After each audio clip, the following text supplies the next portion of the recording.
Questo video vi è offerto dal nostro partner NordVPN.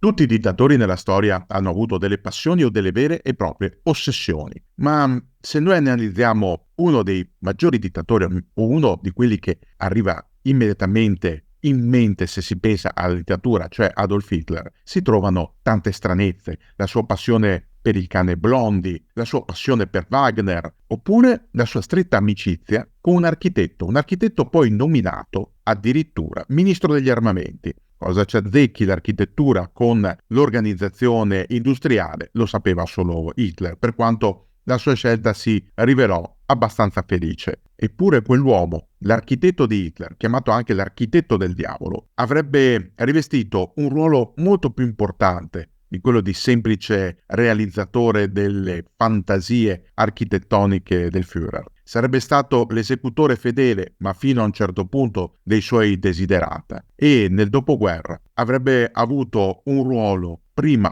da testimone e poi successivamente da incolpato non più punibile, che ci dovrebbe far riflettere. Il nostro personaggio di oggi è Albert Speer, l'architetto prediletto di Hitler, nonché uno degli uomini più interessanti della cerchia ristretta del dittatore nazista.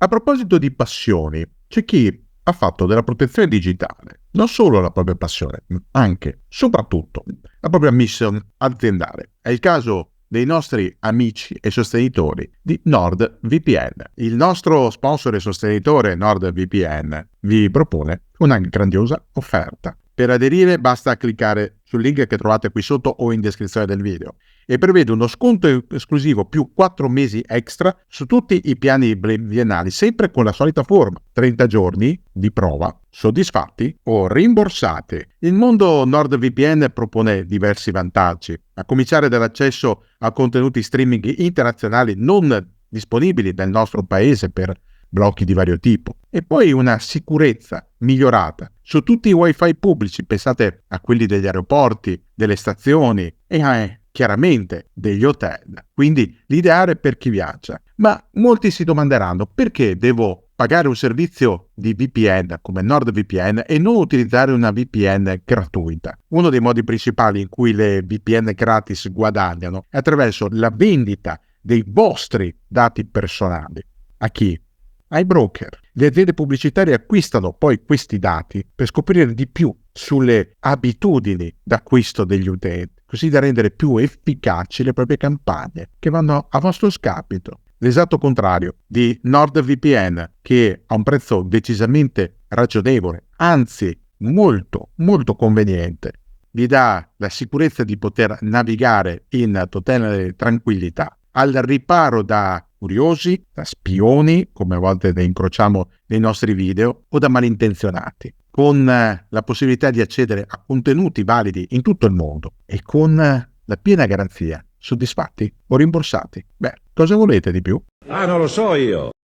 Come fa un architetto a entrare nella cerchia ristretta di un dittatore paranoico e ossessivo come Hitler? È una domanda interessante. Per rispondere, dobbiamo andare alle radici personali di Hitler. Hitler, lo sapete, nasce in una famiglia austriaca, ha velleità artistiche, ma viene respinto dall'Accademia di Belle Arti a Vienna. I suoi disegni non piacciono, non vengono ritenuti artistici, anzi viene instradato involontariamente da alcuni professori proprio verso l'architettura o addirittura l'ingegneria. I suoi disegni, le sue figure non sono armoniche, sembrano dei palazzi, questo gli viene detto, ma lui non ne vuol sapere. Solo parecchi anni dopo, siamo già negli anni 30, quando il nazismo si afferma sempre di più in Germania fino a prendere il controllo del paese e a modellarlo a propria immagine e somiglianza. Solo allora Hitler riscopre questa sua vena architettonica. Non è l'unica vena artistica che riscopre, una mai sopita è la passione per Wagner, una passione che lo accompagna dalla giovinezza in avanti, al punto da costringere tutto il Gotha del partito a partecipare al festival wagneriano annuale a Bayreuth. Ma non c'è solo questo. c'è molto di più. C'era quella passione per l'architettura che ritorna dopo il rogo del Reichstag, uno degli episodi più oscuri all'interno della scalata al potere del partito nazista. Il Reichstag, il Parlamento del Reich, viene dato alle fiamme, ufficialmente da un estremista comunista straniero, anche se molti indizi portano verso un episodio di autoteppismo fatto dalle SA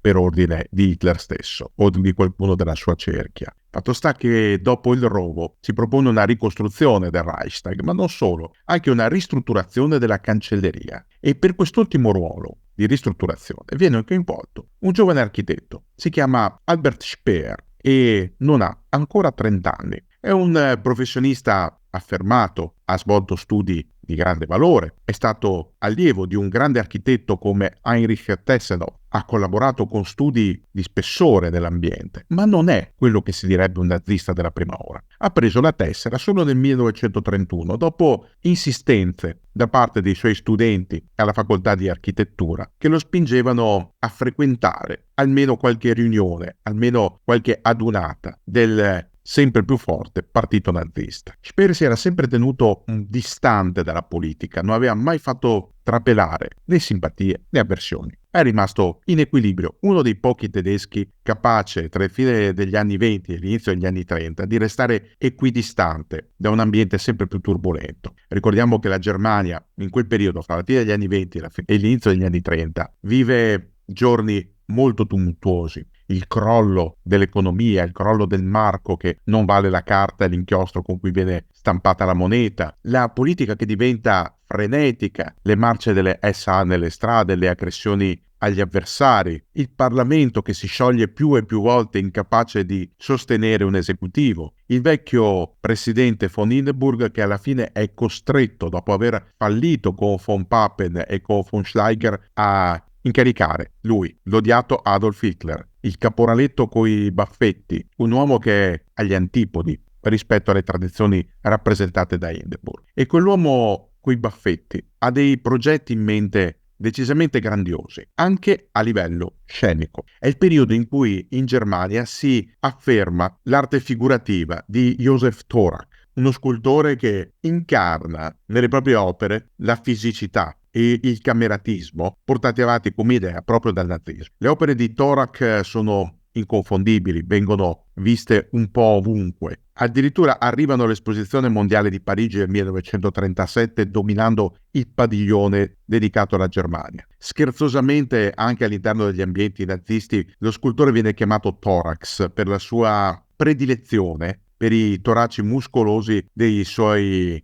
realizzazioni. Ma questa è un'altra storia. Thorak comunque è ben conosciuto anche da Speer, che lo ha studiato. Certo, uno scultore, un altro un architetto, ma l'arte dell'estetica, è chiaro, a volte va a braccetto. Speer viene presentato a Hitler come un giovane architetto di ottime formazioni e capacità, disposto anche a realizzare i sogni più arditi a livello visivo del futuro dittatore. Futuro dittatore che ha voglia di celebrare, poco dopo la sua ascesa al potere, proprio il mito del nazismo. Lo fa al raduno di Norimberga, quel raduno che verrà immortalato dalla regista Leni Riefenstahl con un film, Triumph des Willens, il trionfo della volontà, uno dei capolavori della Riefenstahl assieme a Olympia. E in quel film si possono vedere le prime vere realizzazioni di Speer. Speer che all'inizio non crede troppo a Hitler, è un po' diffidente, ma quando Hitler gli apre un credito sostanzialmente infinito, Speer non diciamo che ha una folgorazione, piuttosto capisce di avere un'opportunità incredibile, capisce di essere Faust davanti a Mefistofele, capisce di poter vendere l'anima al diavolo per vedere realizzati i propri progetti, anche quelli più grandiosi, anche quelli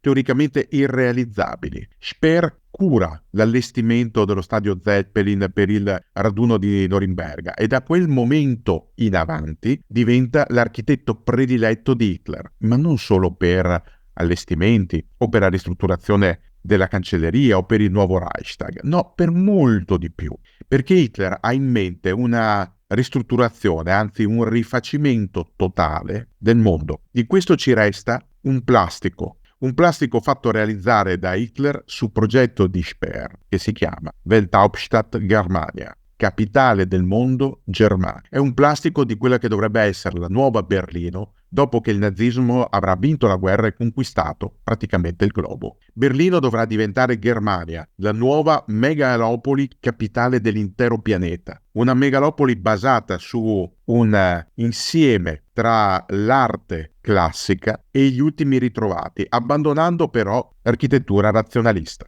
Il plastico di Welthauptstadt Germania è qualcosa di affascinante, ma anche di pericoloso. Viene tutto modellato semplicemente per rendere più grande, più affascinante, più efficiente, più maestoso ciò che già esiste. L'Arco di Trionfo, modellato sugli esempi che già esistono, ad esempio quello francese, ma più grande. La cupola del nuovo Reichstag, più grande di quella del Pantheon, molto più grande. È tutto un esagerazione, un voler magnificare quello che dovrebbe essere il punto focale della nuova razza superiore, la razza ariana, l'idea di Hitler di dominare il mondo. Hitler spende diverse ore al tavolo da disegno assieme a Speer, sottrae quelle ore anche al governo della nazione e successivamente, quando scoppia la guerra, alla conduzione degli affari bellici. Eppure lo fa molto volentieri perché non è tanto una distrazione quanto un impegno verso il futuro. Hitler è convinto di riuscire a vincere la guerra, è convinto che i suoi sogni diventeranno realtà. Per fortuna non lo diventeranno mai. Speer in tutto questo lo accompagna, gli dimostra cosa è fattibile, cosa va rivisto, sempre ottenendo suggerimenti, sempre ottenendo possibilità di ulteriore lavoro. La prospettiva inizia a cambiare più tardi, nel 1942. Perché? Non è tanto in funzione di ciò che sta avvenendo sui campi di battaglia. Ricordiamo che il 1942 e l'inizio del 1943 è il punto di svolta della Seconda Guerra Mondiale. È un punto di svolta che inizia alle Midway, giugno del 1942, prosegue a El Alamein, fine ottobre, inizio novembre del 1942, si chiude a Stalingrado a fine gennaio del 1943. Sono le 3 battaglie che svoltano il corso della Seconda Guerra Mondiale. Ma nel 1942 muore Fritz Todt. Chi era Fritz Todt? Era un ingegnere, soprattutto era il ministro degli armamenti e dell'industria pesante tedesca. Alla morte di Todt, Albert Speer viene inaspettatamente nominato suo successore. Strano, un architetto al posto di un ingegnere nell'organizzazione tanto delle opere difensive quanto soprattutto della realizzazione di armamenti. È un qualcosa che fa storcere il naso a diversi maggiorenti all'interno della sfera del partito nazista e ancora di più nella schiera dei generali. Speer viene visto semplicemente come un lacchè di Hitler. Sì, il suo architetto, l'uomo con cui il dittatore si balocca al tavolo da disegno, che immagina grandissime, enormi costruzioni per il futuro, non è abituato a gestire sul campo ciò che va fatto immediatamente. Non è abituato a gestire i ritmi produttivi. Speer però zittisce con i fatti i suoi critici. Dimostra in breve tempo di riuscire a prendere le redini dell'industria bellica tedesca e a proseguire il lavoro di Todt senza intoppi, anzi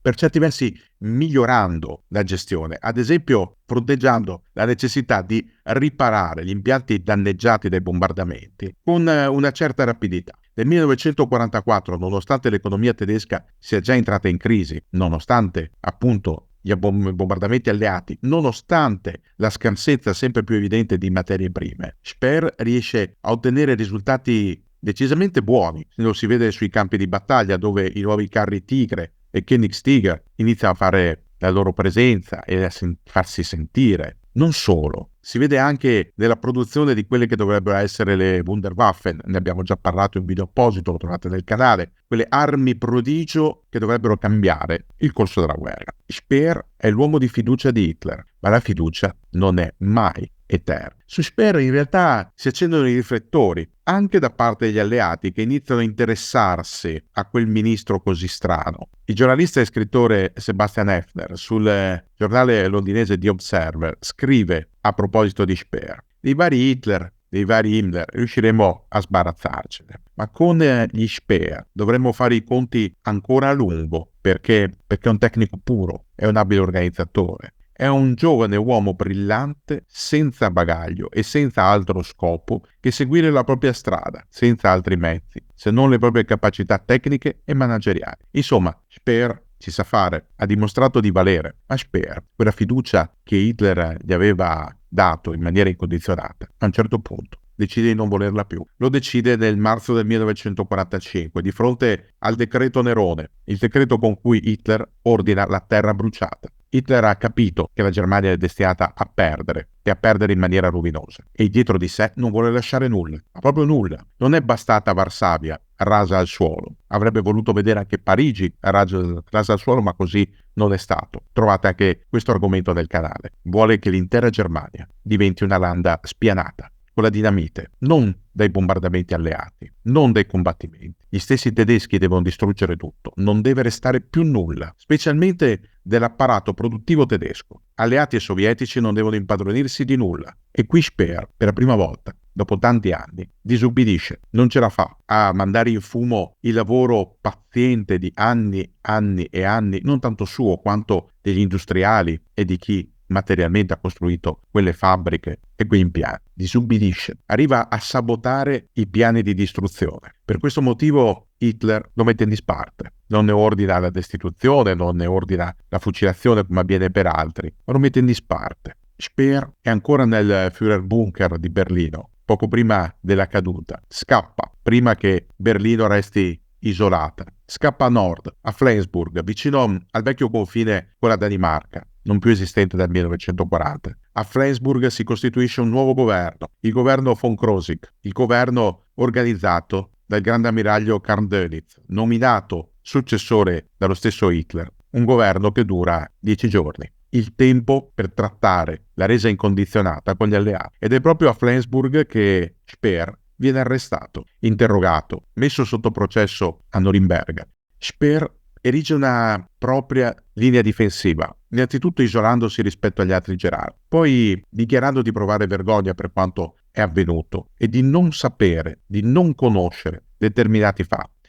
A Speer viene imputato un crimine, quello di aver autorizzato la riduzione in schiavitù delle masse di prigionieri e di lavoratori forzati, costretti a salire sui treni da tutta Europa e andare a lavorare appunto come schiavi fino alla morte nelle industrie tedesche. Riconosciuto colpevole, viene condannato a 20 anni di carcere che sconta nella prigione fortezza di Spandau. Non è l'unico ospite, lo sappiamo. Da Spandau esce una volta scontata la pena, ma mentre a Spandau scrive molto Speer, scrive 2 libri che diventano dei bestseller, Memorie del Terzo Reich e Diari segreti di Spandau. Cosa scrive in questi libri Speer? Dà la sua versione dei fatti, ma è una versione che alla luce di ciò che emerge dal lavoro degli storici cade. Speer ha mentito, Speer sapeva, Speer si è solo difeso per salvare la propria vita. Glielo dice in faccia il cacciatore di nazisti, Simon Wiesenthal, che lo incontra alcuni anni dopo. Se all'epoca avessimo saputo ciò che sappiamo oggi, stia certo, lei a Norimberga sarebbe stato impiccato. Questo gli dice Wiesenthal. Perché cosa sapeva Speer? Sapeva molto di più di quello che ha dato a intendere. Sapeva della soluzione finale. Era presente Speer ai discorsi di Posen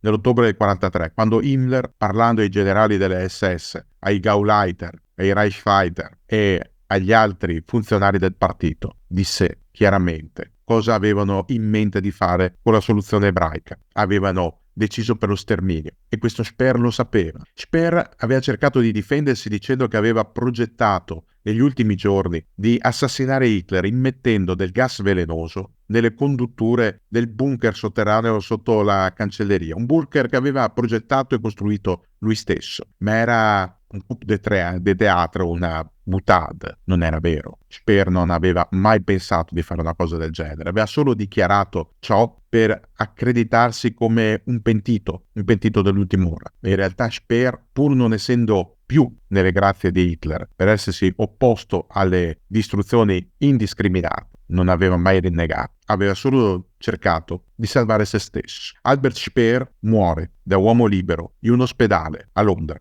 il 1 settembre del 1981. Dietro di sé lascia la memoria dei suoi lavori architettonici, lascia l'ingombrante ombra del nazismo, dei suoi rapporti con Hitler, di quel plastico della mai realizzata capitale mondiale Germania. Lascia le sue bugie, le sue reticenze, lascia anche una figlia, Hilde, che ha cercato di togliersi di dosso quella pessima etichetta di figlia dell'architetto del diavolo. Hilde Schramm, questo è il suo nome. Nel 2019 ha ottenuto un riconoscimento dalla German Jewish History per il suo impegno a promuovere arte e scienza tra le giovani donne ebree. È stato un tentativo da parte sua di cambiare ex post il corso della storia, di dimostrare che il seme malvagio può morire e quando muore generare qualcosa di diverso, di completamente opposto. Hilde ha cambiato il proprio nome per non avere niente a che fare col genitore, un genitore che era sicuramente geniale nel suo lavoro, ma era anche un freddo opportunista e calcolatore. Allora riflettiamo a volte su cosa può essere la vita umana. Può portare disgrazie, può portare lutti, può portare morte, distruzione e anche disgusto per la vita stessa. Ma ciò che lasciamo dietro di noi, ciò che seguirà noi stessi dopo la nostra morte, può essere la memoria di esseri mostruosi oppure può essere un messaggio di redenzione portato avanti da chi abbiamo generato. Il male che gli uomini fanno viene sepolto con le loro ossa. William Shakespeare, Giulio Cesare. Non vale per Hilde Schramm, la figlia di Albert Speer, che ha rinnegato il cognome, ha rinnegato il passato e ha voluto voltare pagina. Lei non è la figlia